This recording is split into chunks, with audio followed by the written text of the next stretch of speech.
Alright, we're going to check out this MacBook Pro battery bulge after the intro.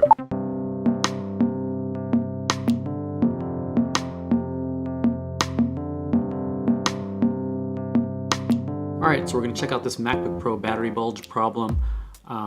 This happened to a friend's laptop, 15-inch, late 2011 MacBook Pro, model A1382 or A1286, I believe. And see right there, the battery kind of bulges and it'll push up on the actual trackpad. And it'll make it kind of come off the laptop, pushing all that stuff up. So all you got to do is take out the battery, replace it, and then you can push down the trackpad and make sure it's in place. But yeah, this is a common problem, and all you got to do is just order a new battery. If you see your trackpad protruding coming up, then that's pretty much the problem.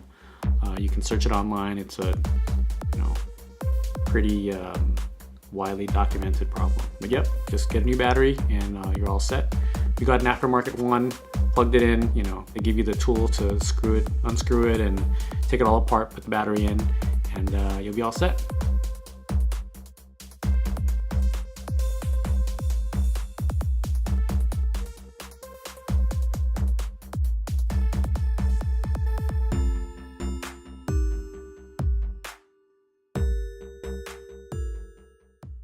You are being hypnotized by the sun to subscribe or not.